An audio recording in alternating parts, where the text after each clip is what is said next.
今回は、日本が本場、お寿司屋さんで食事をした時の体験談をお話ししていきます。合わせて、日本と外国での外食文化やルールの違いについても説明していきます。この動画を見ることで、日本のお寿司屋さんで気をつけるべきマナーや、初めての体験で戸惑わないようにするためのポイントを学べます。外国人が日本で実際に体験したこと、失敗したことに興味のある方は、今のうちにチャンネル登録をお願いします。この体験談はきっとあなたのお役に立てると思います。世界共通語の寿司。本場の日本に来たら絶対に食べてみたいですよね。でも日本独自の食事マナーや、どんなお店に行けばいいのかよくわからず、私は不安でした。だから、これからお寿司を楽しむ皆さんに、できるだけ多くの情報を提供したいと思います。この動画を最後までご視聴いただくことで、私が初めてお寿司屋さんに行った時に、感じたことや困ったことがすべてわかります。お寿司屋さんのことを事前に知っておきたい。お店選びに失敗したくないという方は、ぜひ最後までご視聴ください。まずはじめに紹介する体験談は、お寿司屋さんの種類についてです。日本人にとってお寿司はソウルフードです。私はお寿司に高級なイメージを持っていたので、お寿司はお店で食べるものだと思っていました。しかし、それは違いました。高級店ももちろん多いですが、リーズナブルな回転寿司や持ち帰り専用のお店、家まで届けてくれる宅配寿司の専門店もあります。また、スーパーやコンビニでも売られています。日本人の一番身近にある食べ物なのかもしれません。私たちが思い浮かべる寿司は、主に握り寿司ですが、寿司にはいくつか種類があります。よく知られているものに、ちらし寿司、手巻き寿司があります。酢飯を使っていることは共通ですが、見た目が異なります。ちらし寿司は、大きな桶の一番下に酢飯が入っており、その上に海鮮や卵、野菜などが散らされています。散らしているから、ちらし寿司と呼ぶんですね。彩りも鮮やかです。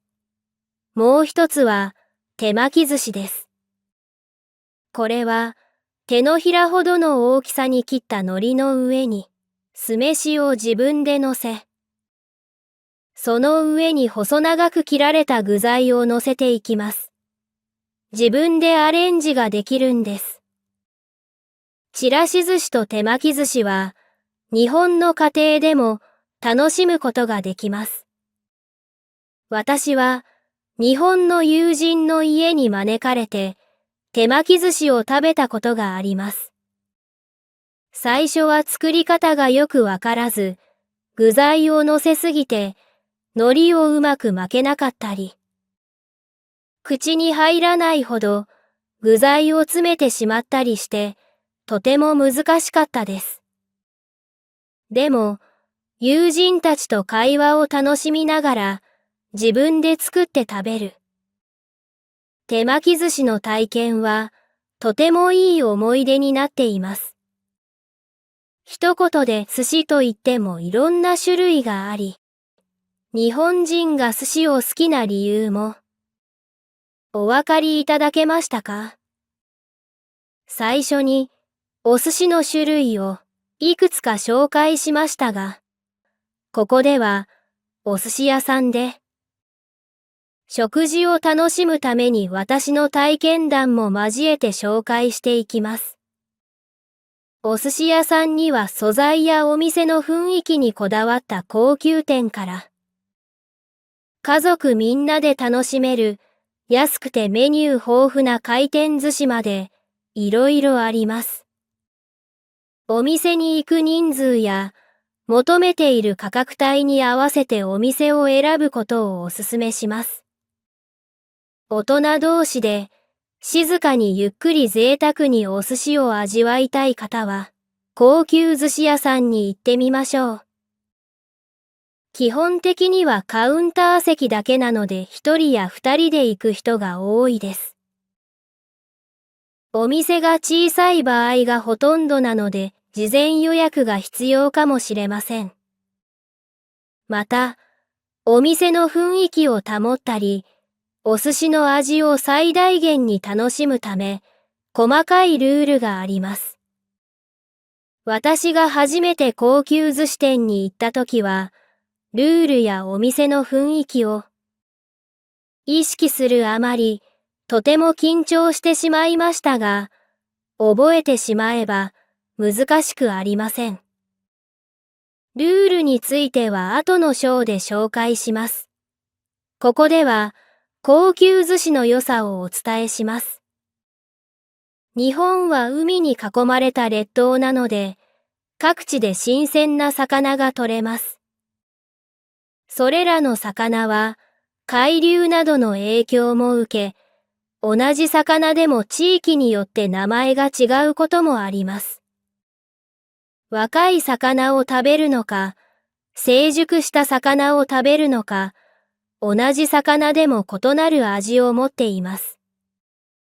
新鮮な状態の魚を一番いい状態で食べること、それを旬と言います。高級寿司店では旬にこだわっていることが多く、季節によっては食べられない魚もあります。また、気候によっては取れる魚の量が少ないことがあり、その影響でお寿司の価格は一定ではなく、すごく高いこともあります。それでも、その季節の魚を食べることは非常に価値があるので、旬を気にしてみると良いです。わからないときはお店の方に尋ねれば、きっと優しく教えてくれますよ。高級寿司店を探そうと思ったら、高い飲食店が多いエリアを調べてみると良いでしょう。その一帯は静かなエリアなので、お店に向かうまでも非日常な気分を楽しめます。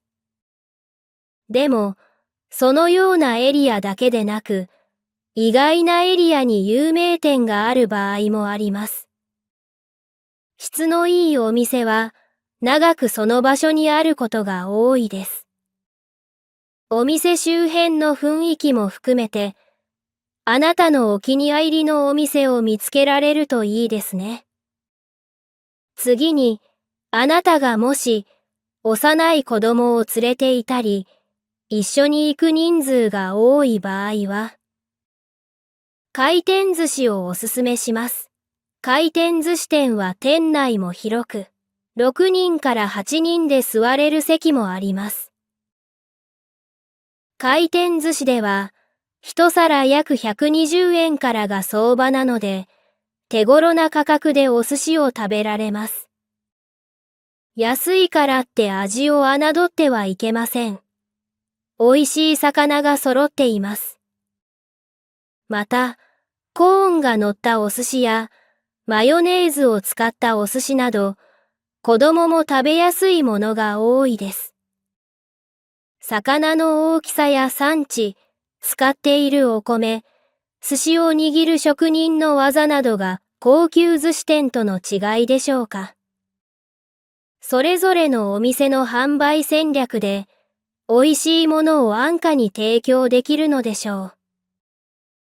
回転というだけあり、店内にはレーンがあり、そこをお寿司が回っているのですが、最近は回っていないこともあります。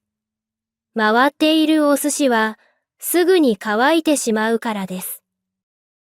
以前は回っているお寿司を近くのレーンから取って食べていましたが、最近は注文してから自分の近くのレーンに届く形式が多いです。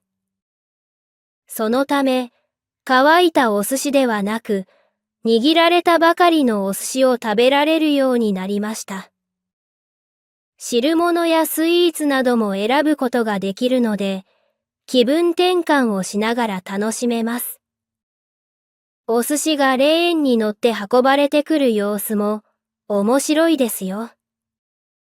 あるお店に行ったときは、新幹線の模型のようなものにお寿司のお皿が乗って運ばれてきました。速さを売りにしているので、そのようなデザインなのでしょう。もしレールに手を入れてしまうと、危険なくらいの速さで思わず笑ってしまいました。食べる前から楽しさを提供してくれました。回転寿司店はチェーン店がほとんどです。日本各地に同じ名前のお店があります。一部のエリアだけにあるチェーン店もあります。日本全国にあるチェーン店はもちろんおすすめですが、私が北海道に行ったときは、その地域にしかない回転寿司チェーン店にも行ったことがあります。そのようなお店は、きっと地元ならではの仕入れルートがありそうなので、より新鮮な食材を楽しめるのかもしれません。実際食べてみましたが、安いのにネタも大きく、すごく美味しかったことを覚えています。ここまでカウンターで楽しむ高級寿司店とテーブルを囲んで楽しむ回転寿司店を紹介しました。どんなお店でもあなたのお気に入りを見つける。ということも私が声を大にして伝えたいことです。事前にお店の評判やネットに上がった写真を見て、食べたいものを決めておくのもいいですね。美味しいものを食べることを想像するとワクワクしてきましたね。今からお寿司屋さんに初めて挑戦するあなたの助けになるように。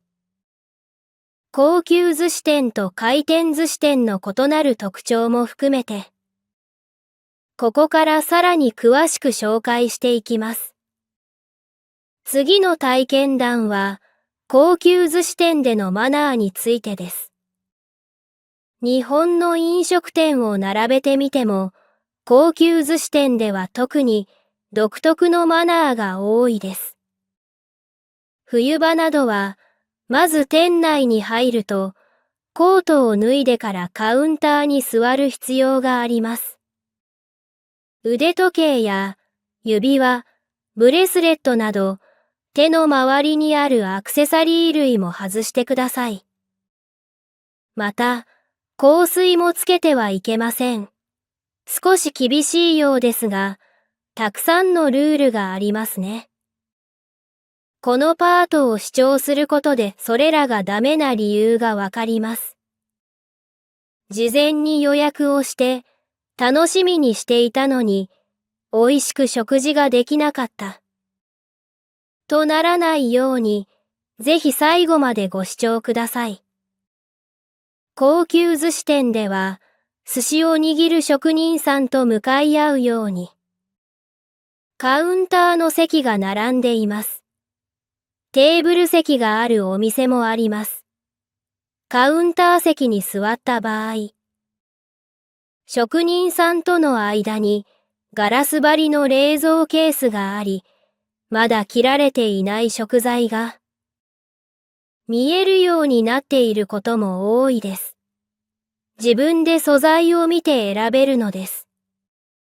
私が魚の名前がわからないのでケースを指さして、これは何ですかと聞くと、職人さんが丁寧に教えてくれました。そのようにコミュニケーションが取れる作りもいいですよね。そして、あなたの前に、お皿や下駄と呼ばれる木の板が置かれ、そこに注文したお寿司が運ばれます。カウンター席に座っている場合は、カウンターの内側から職人さんがお寿司を置いてくれるので、お皿や下駄は、職人さんの手が届く位置に置いておくようにしましょう。私が行ったお店では、カウンターが板張りになっており、そこに直接、握られたお寿司が置かれました。そのため、カウンターはいつも清潔である必要があります。記念に写真も撮りたいですが、カウンターの上にスマートフォンなどを置かないように十分気をつけてください。私が行ったお店では、スマートフォンなどを置かないように。お知らせするアイコンが貼られていたので、戸惑うことはありませんでした。また、専用のスマートフォン置きを準備しているお店もあるそうです。カウンターの板は一枚板であることが多く、非常に高級なものです。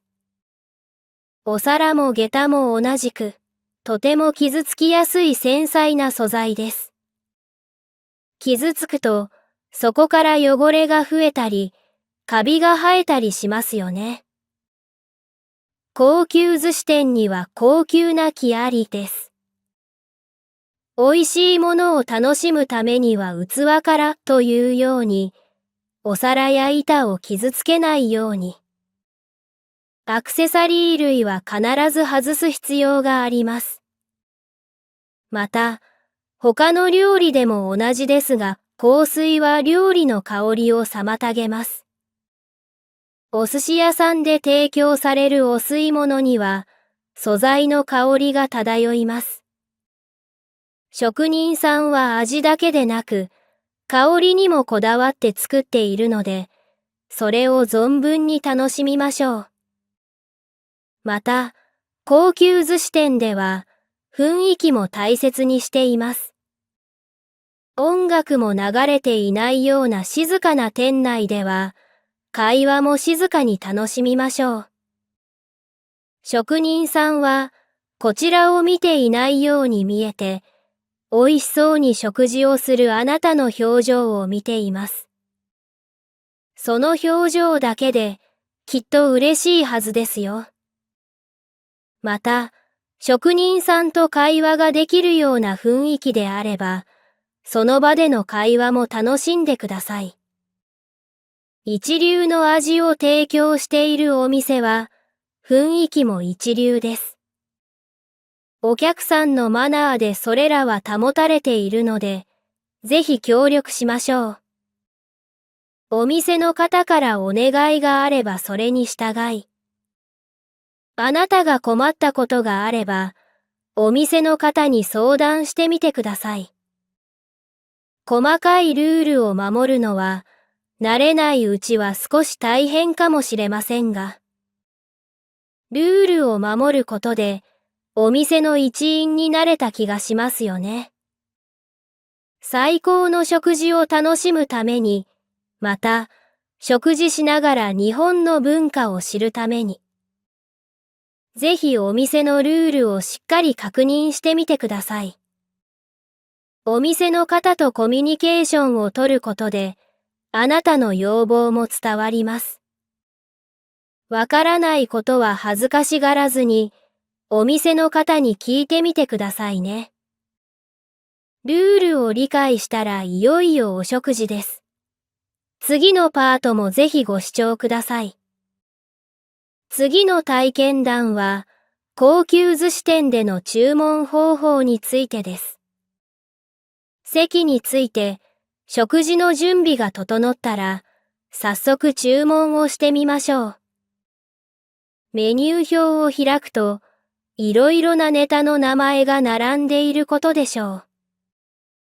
名前を見て、どの魚か頭に浮かぶ方はいいですが、そうではない方は、事前に自分が食べたいネタを調べておくと良いです。特に食べたいネタがない場合、一番のおすすめは、お店にお任せすることです。最初に紹介したように、素材には旬があります。また、鮮度が大切な魚は、その日の天候によって仕入れ状況も異なります。お店にお任せすることで、その日、一番食べてもらいたいネタを提供してくれます。好きなネタや、絶対に食べたいネタがあるときは、それも伝えましょう。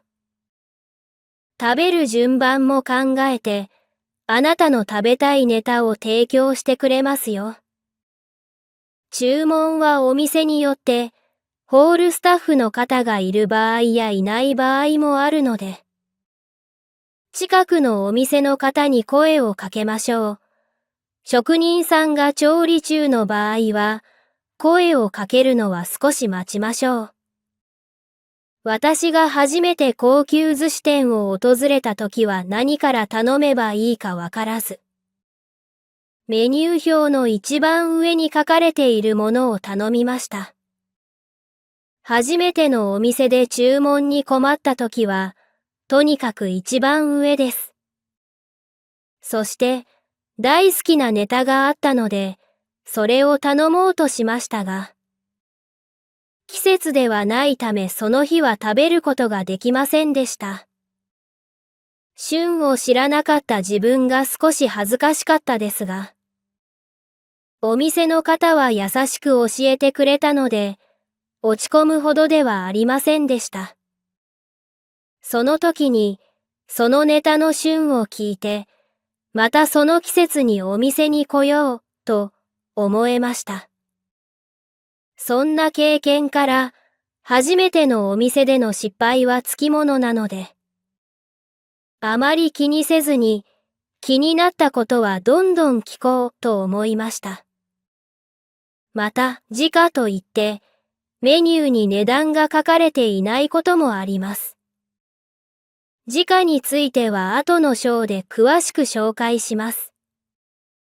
食事をする際には、一緒にいる人とシェアをするという方法もありますが、お寿司の場合は、シェアは避けた方が良いです。お寿司は江戸時代のファストフードと言われており、一口で食べるものだからです。一貫で二つの握りが出される場合もありますが、二つで一人前と考えてください。同じお寿司を食べたいときは、人数分注文するのが正しい選択だと思います。また、お寿司は鮮度が命です。職人さんも自分の手から体温が魚に伝わりすぎないよう、握る回数が少なく済む技を持っています。置かれたお寿司は新鮮なうちにすぐ食べるようにしましょう。手で食べるのが昔ながらの食べ方だそうですが、お箸を使って食べてもいいです。わさびをつけたいときは、ネタに少しだけ乗せます。また、お醤油はシャリと呼ばれるご飯部分ではなく、ネタにつけます。置かれたお寿司を逆さにひっくり返して、ネタに醤油をつけて、そのままネタを下にした状態で口に入れましょう。私も最初は意外に思いましたが、実際にやってみると、それが一番食べやすいことに気づきます。ここまでマスターすると、もうあとは味わうだけです。お目当てのお寿司を心ゆくまで楽しんでくださいね。次の体験談は、回転寿司店でのマナーについてです。回転寿司店は非常に人気で、入り口が混雑しているときは順番に案内されます。入り口に名前を書くシートが置かれていたり、機械から整理番号を発見できるようになっているので、必ずそれらの処理をして順番を待ちましょう。待ち時間が表示されている場合もあります。順番が来るまでは、時間つぶしで外に出ることもできます。外に出るときは、待ち時間や順番を確認して、呼ばれる前にお店に戻るよう心がけてください。待っている時間がないときは、来店はまたの機会にするのも選択の一つです。席に案内されると、テーブル近くのレーンで、すでにお寿司が回っています。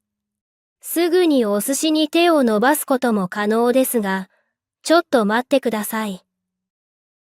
まずは、知っておかなければいけない回転寿司店のマナーがあります。前の章で紹介したように店員さんに注文することも可能ですが、レーンからお寿司を取ってももちろん良いです。ただ、その際は必ずお皿ごと取る必要があります。お皿の色や形で料金を区分しているからです。そして、一度取ったお皿をレーンに戻してはいけません。それはマナー違反です。一度手に取り、近くでお寿司を見て、やっぱり食べるのをやめようと思っても、戻してはいけません。まだ食べていないのに、と思うかもしれませんが、お寿司はラッピングされているわけではないので、一度、他の人が触ったかもしれないお寿司に、商品価値はありません。お店のためにも、他のお客さんのためにも、このルールは必ず守りましょう。私は、自分の好きなネタが回っていると、注文するよりまず手が伸びてしまい、気づいたら、そればかり食べてお腹いっぱいになってしまったことがあります。回転寿司店の魅力の一つは豊富なメニューです。せっかくならいろんなものを食べた方がいいですよね。席に着いたらまず、一度メニューをじっくり見て、落ち着いて注文することをお勧めします。回転寿司店のお皿は、プラスチックで作られているので、アクセサリー類を外す必要はありません。もし、不注意で落としてしまっても、お皿が割れる心配がありません。水やお茶用の器もプラスチック製で、子供にも安全に作られています。ただ、茶碗蒸しなど、お皿の上に乗っている食器が、陶器の場合もあるので、扱いには気をつけてください。テーブルの位置が高くて、子供が届かない場合は、専用の椅子が用意されています。セルフになっていることもありますが、わからないときは、安全のためにも店員さんに声をかけてください。回転寿司店の安さの秘密の一つに人件費削減があると思います。お水やお茶などは基本的にセルフサービスになっているので、それらを活用してください。また、窓際の席やお店の内側に面した席、トイレの近くなど、お店側の事情もあり混んでいる際は席の移動は難しいかもしれません。どうしても気になることがあれば、店員さんに相談してみてください。きっと、いい提案をしてくれますよ。次の体験談は、回転寿司店での注文方法についてです。回転寿司では、いくつかの注文方法があります。レーンを回っているお寿司を近くから取る方法や、店員さんに声をかけて注文する方法、そしてタッチパネルを使った注文がよくある方法です。タッチパネルは多言語に対応していることが多いので、利用しやすいと思います。タッチパネルを見ると、いくつかジャンル分けされています。おすすめの項目は頼んで間違いないでしょう。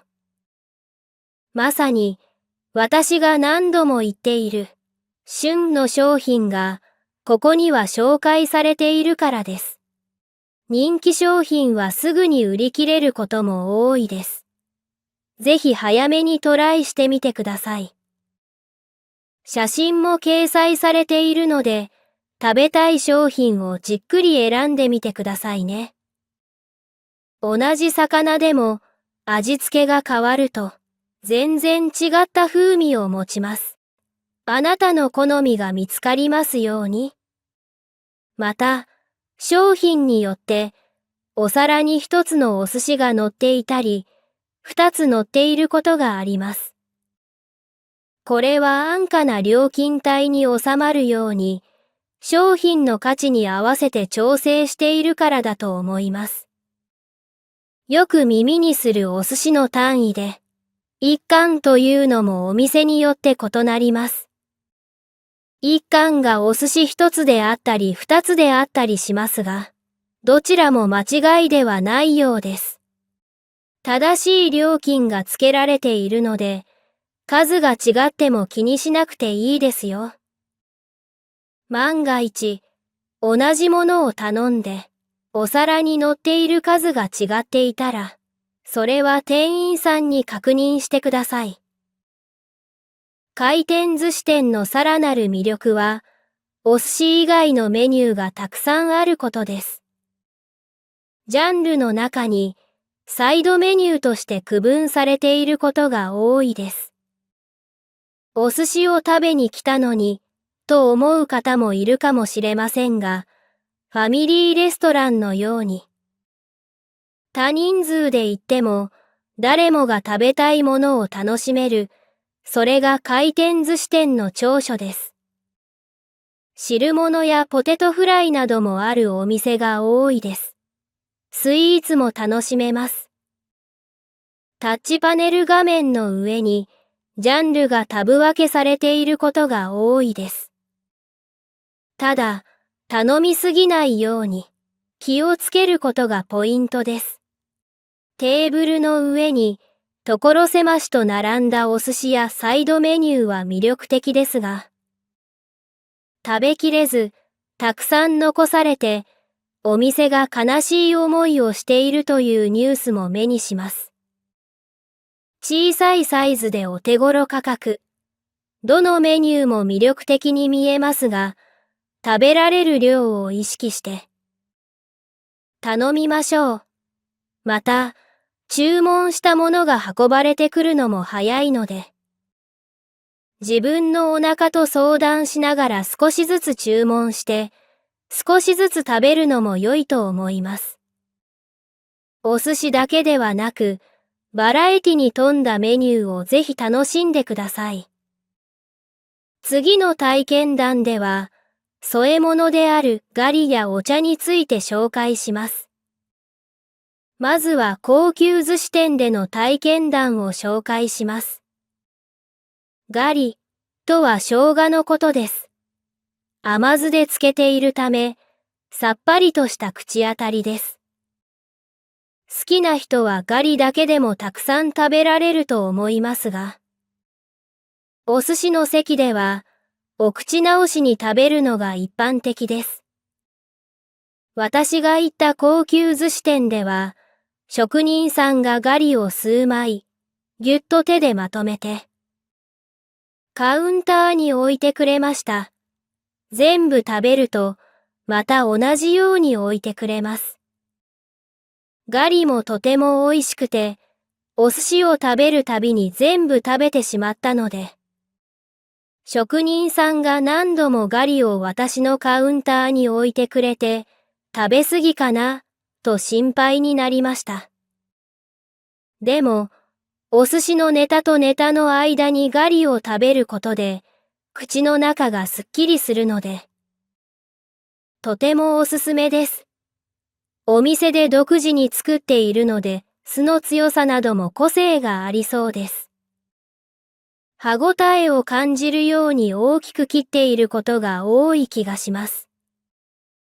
美味しいですが、酸味を感じやすい方は一度にたくさん口に入れると、刺激が強くて、むせてしまうかもしれません。気をつけてくださいね。わさびが欲しい場合も、店員さんに声をかけてみてください。私はわさびの辛さが苦手ですが、お店によっては、風味を楽しむために、辛くないわさびを提供してくれることもあります。そして、お寿司を食べるときは温かいお茶を飲むのが定番です。お茶は普通、無料で提供されます。お茶がなくなったら店員さんに声をかけましょう。すぐに追加してくれますよ。これは豆知識ですが、最初に出すお茶を出花、最後に出すお茶を上がりと呼ぶそうです。ただ、これはお店側が使う言葉なので、私たちはお茶と呼びましょう。今では、どんな意味を持った言葉か、一般的にも知られていますが、お店側の配慮で、お客さんが気にしないよう、そのような隠し言葉が使われているようです。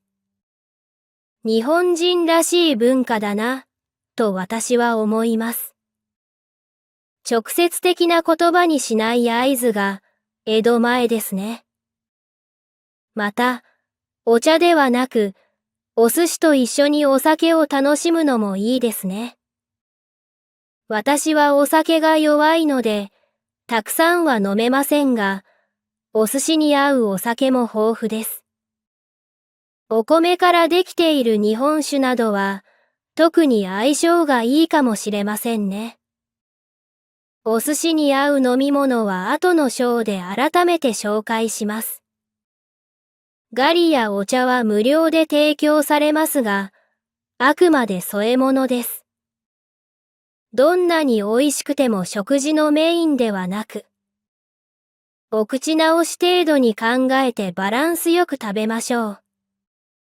お寿司の美味しさを引き立てるこれらも存分に活かすと、お食事がより楽しくなりますね。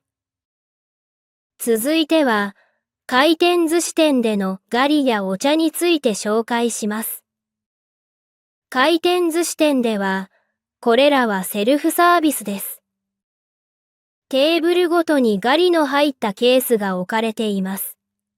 ラーメン屋などでも見ますね。テーブルの上ではなくお寿司が通るレーン上の棚に置かれていることもあります。テーブルにないときは、レーンの上も見てみてください。また、少しずつ小さく、袋詰めされていることもあります。わさびもこの形が多いです。必要な分だけ取って、無駄なく使いましょう。ガリやわさびを乗せるための小さなお皿もテーブルに置かれています。わからないときは、店員さんに聞いてみたり、周りのお客さんを見て、真似をしてみるのも勉強になると思います。小袋は切り口に切り込みが入っているため、どこからでも切れる作りです。ガリの場合は、汁が飛ぶことがあるので、開けるときは力加減にご注意を。高級寿司店の項目でも紹介しましたが、ガリは生姜を甘酢で漬けたもので、さっぱりした口当たりです。お寿司を食べる合間に、お口直しのために食べます。口の中がすっきりします。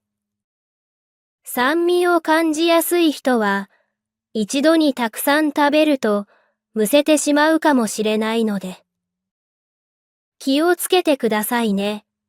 また、あくまでお口直しなので、適量を食べるようにしましょう。高級寿司店のように、お寿司に合わせて作られたガリではなく、様々な料理に添えられる既製品なので、酸味が強めだと思います。私は食べすぎて、口の中が酸味だらけで他の味が、よくわからなくなったことがあります。何事も適量が大事です。次に、お茶についてです。面白いのが、お茶を作るためのお湯の蛇口がテーブルごとについていることです。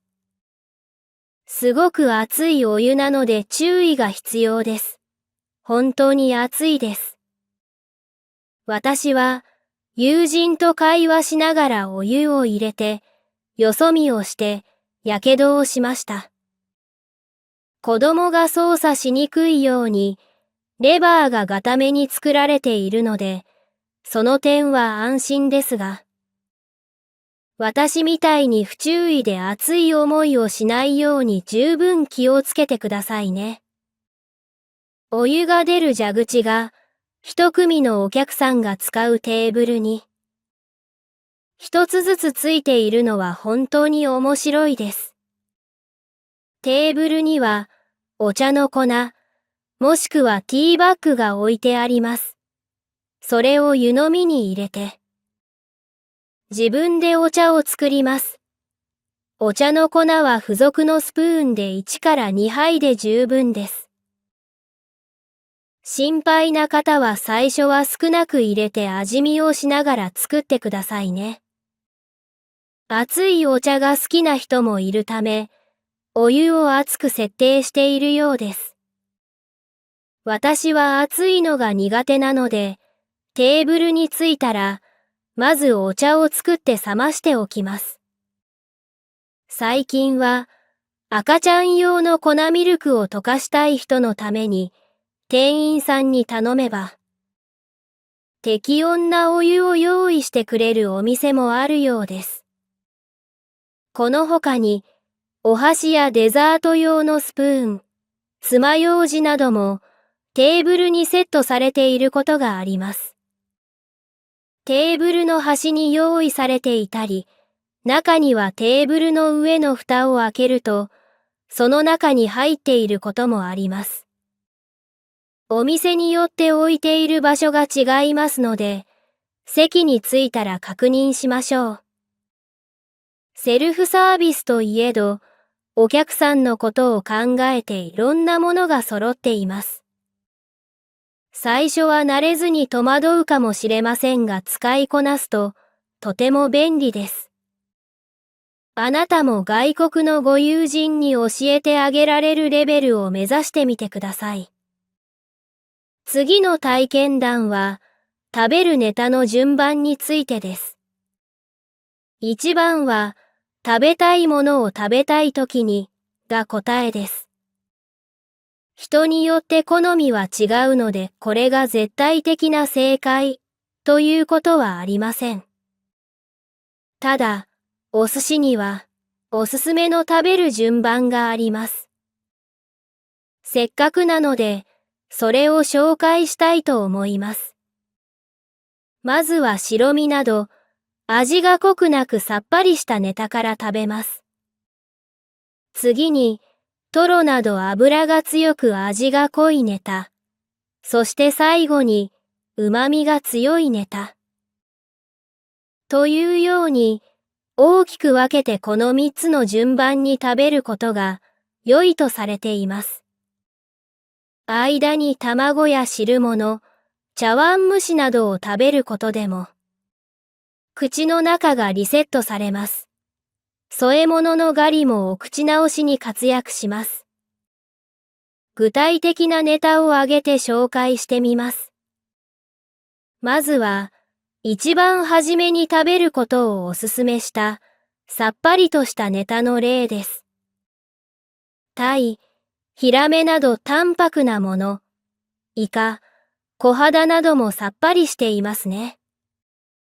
他には、カレイ、カンパチ、ブリ、ハマチ、アジなども白身の例です。覚えにくい方は全部ではありませんが、切り身が白いもの、と覚えましょう。次に、脂が強いネタの例です。言わずと知れた、トロ、イクラ、ウニなどが代表例です。アナゴなども脂が強く、濃い味です。そして最後に、旨味が強いネタの例です。エビ、貝類などは調味料にもエキスとして入っている代表的な旨味の強い例です。また、マグロの赤身、カツオ、カジキ、鮭、マスなども濃い魚です。さっぱりしたもの、脂の強いもの、旨味が強いものの順に食べ、そしてガリやスジメのお寿司でお口直しをした後、最後にもう一度さっぱりしたもので締めると口当たりよく食事を終えられます。人間の味覚は、この順番で食べると食べ物をより美味しく感じるそうです。私はこれをスーパーなどで買ったパック寿司を食べるときも活用しています。でもやっぱり、好きなものから食べたいや、好きなものを最後に食べたい。という、自分の中の正直な感情に従うことも大切です。美味しいものを食べて私たちは幸せを感じます。皆さんもぜひ、ストレスのない食べ方を実践してみてください。次は、季節ごとの旬の魚や、時価について紹介します。前の章でも少しお話ししましたが、高級寿司店に行くと、価格が書いていないことがあります。これは時価といって日によってネタの価格が変わることを意味します。高級寿司店では、毎日、鮮度のいい魚を必要な分だけ仕入れます。例えば、予約のお客さんからリクエストがあった魚の、その日の取れ高が少ない場合、その魚を高い値段で仕入れる必要があります。そうすると、寿司屋での提供価格も高くなってしまいます。回転寿司店では、たくさんの魚を仕入れるので時価となることは、あまりないようです。また、チェーン店なので仕入れ先がたくさんあるそうです。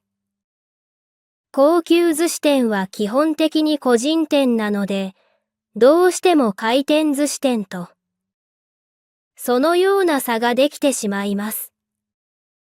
時価と言われ、思ったより高い金額を請求されることがあるかもしれません。心配な場合は注文する前に大体の金額を確認しておくと良いです。時価の場合も、金額を秘密にしているわけではないので聞いたら教えてくれます。一緒に行った人に金額を知られたくないときは、こっそり聞いてみてもいいですね。また、あなたの食事の予算を先にお店に伝えておくことで、予算の範囲でメニューを提案してくれます。お店側もあなたに食事を楽しんでほしいので、ためらわずに相談して大丈夫です。きっと力になってくれますよ。そしてここでは、魚の旬についても紹介します。お寿司には、たくさんのネタがあるので、一般的な人気メニューの旬を紹介します。ぜひお食事の参考にしてください。まずは、ブリ。厚みのある食感が私も大好きです。ブリの旬は秋から冬です。産卵期前のこの時期は、脂が一番乗っています。ブリは出世魚といって、成長していく段階で呼び方が変わっていきます。日本列島を泳いで移動しながら、成長していくので、収穫エリアによっても呼び方が異なることがあります。旅が好きな方は、ぜひいろんなエリアでブリを楽しんでみてください。続いては、タイです。タイの旬は、秋の終わり頃から冬までです。ブリと同じように産卵期に関係しているみたいです。そのため、春でも、オスのタイは脂が乗って美味しいです。マグロもタイと同じく秋の終わりから冬までが旬です。冬の魚には脂が乗っています。サバの旬も秋から冬です。私はサバが大好きです。ここまでは寒い季節が旬の魚が多いですが、アジは春から夏が旬です。また、カツオは年に2回旬があります。カツオも1年かけて日本を泳いで移動しますが、成熟前の春には脂の少ないさっぱりした味を楽しめます。秋には成熟して脂の乗ったカツオを楽しめます。旬を知るとお寿司を食べるのがもっと楽しくなりますね。次の体験談は、お寿司に合う飲み物についてです。お茶はもちろん、お酒を一緒に楽しむのもおすすめです。私はお酒に強くないのでお酒好きな友人から聞いた話も交えながら、紹介していきます。おすすめは、やはり日本酒です。日本酒もお米からできているので、お寿司と相性がいいのだと思います。まず、さっぱりした魚にはネタの味を邪魔しない辛口のお酒がおすすめです。吟醸酒などのすっきりとした味わいが白身魚によく合います。逆に、脂が乗っている赤身の魚は旨味が強いため、すっきりとしたお酒よりも、純米酒がおすすめです。お米の旨味が、魚の旨味と良いバランスをとってくれます。トロやサーモンなど、甘みのある魚には、本醸造酒などがおすすめです。吟醸酒や大吟醸に比べ、本醸造酒は、すっきり感より、旨味が強いので、魚の甘みを生かしてくれます。日本酒には甘口、辛口があります。また、お寿司におすすめなのは冷たいお酒ですが、寒い季節には熱燗を飲みたい方もいると思います。お酒も楽しみたい方は、飲みたいお酒に合うお寿司のネタを、お店の方に聞いてみるのも楽しみ方の一つかもしれません。ここまで日本酒をおすすめしてきましたが、もちろん違うお酒も楽しめます。回転寿司店ではビールのジョッキを片手にお寿司を食べている方もよく見ます。お寿司との相性も工夫しながら好みのお酒を探してみてください。次は支払い方法について紹介します。お食事を楽しんだら、最後にお会計です。高級寿司店と回転寿司店、それぞれの主な会計方法を紹介します。まずは、高級寿司店からです。お会計をお願いしますと、お店の方に一声かけましょう。カウンターに座っている場合は、お店の方が先に気づいてくれるかもしれません。席で会計するのか、レジに行く必要があるか聞いてみましょう。その後は、他のお店での支払い方法と同じです。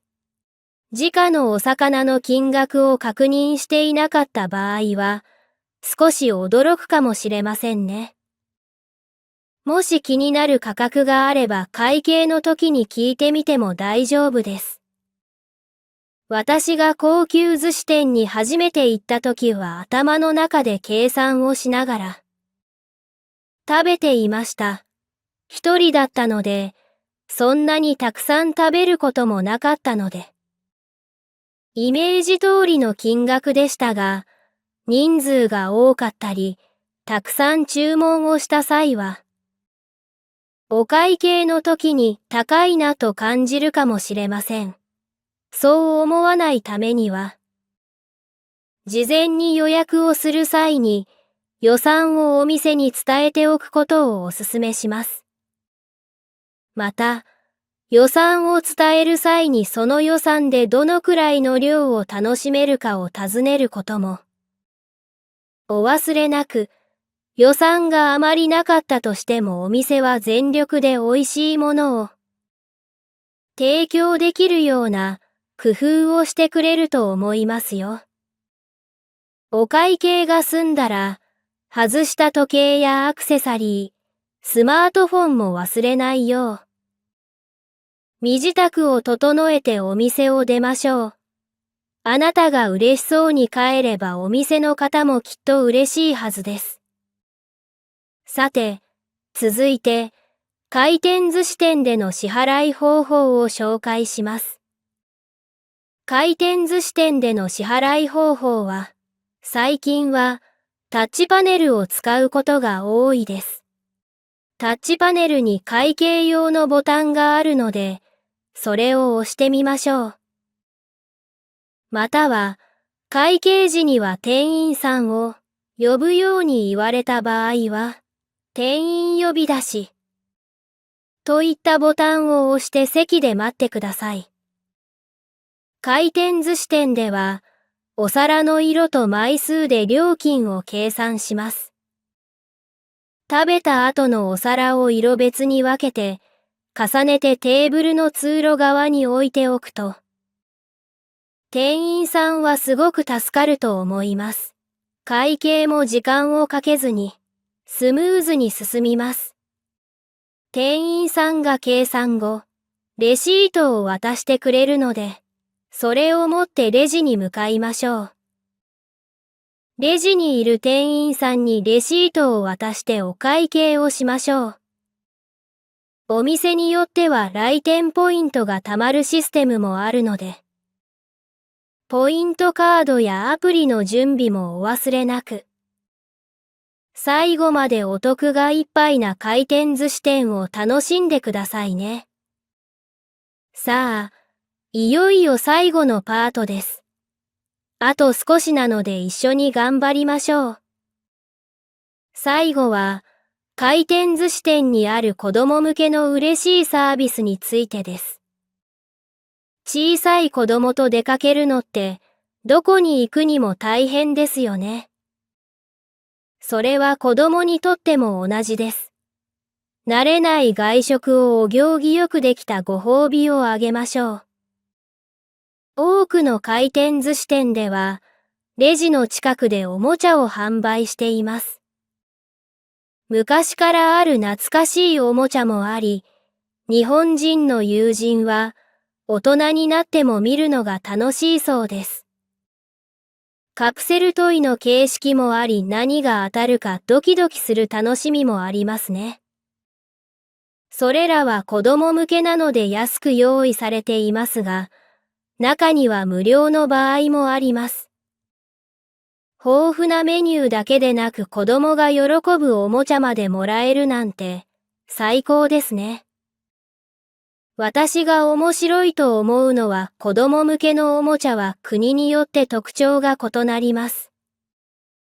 動物の鳴き声が国によって表現が違うのと同じで、モチーフの描き方も違いますよね。カエルやアヒルなどの生き物のおもちゃや、宝石の指輪のようにキラキラしたもの、風船などもあります。どれもシンプルですが子供には楽しい、大人には懐かしいおもちゃです。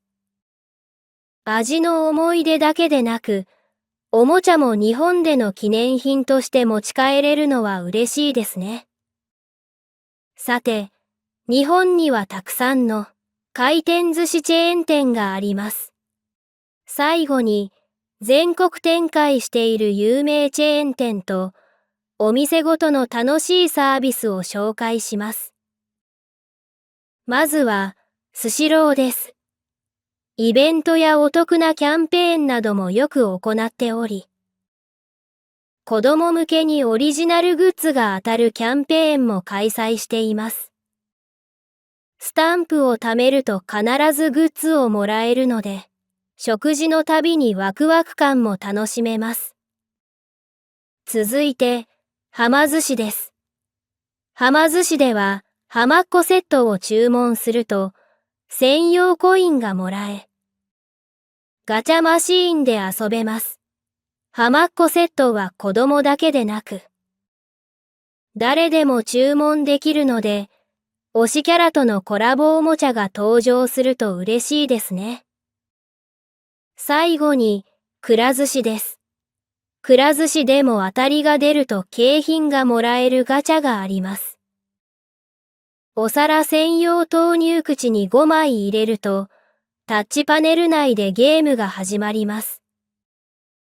私の経験では、一回家族で食事に行くと、一度くらいは当たる確率です。タッチパネルやスマホ注文で遊べるゲームもあるので、待ち時間も楽しく過ごせます。食事だけでなく、記憶に残る楽しい体験を提供しているので、子供にも嬉しいですね。ここで紹介した大手チェーン店は、来店前にネットから受付や予約もでき、テイクアウトやデリバリーにも対応しています。その他、エリアごとにも様々な回転寿司店が展開しています。回転寿司店は日本のどこに行っても楽しめるので、ぜひ行ってみてくださいね。どうでしたか？学びになったパートはいくつありましたか？このチャンネルでは、外国人が日本を経験して感じたことや、学んだことを語っていきます。動画のテーマにしてほしいことがあれば、コメント欄に書き込んでもらえると嬉しいです。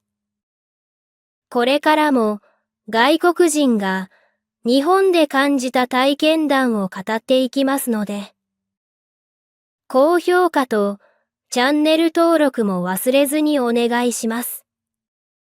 最後までご視聴いただき、ありがとうございました。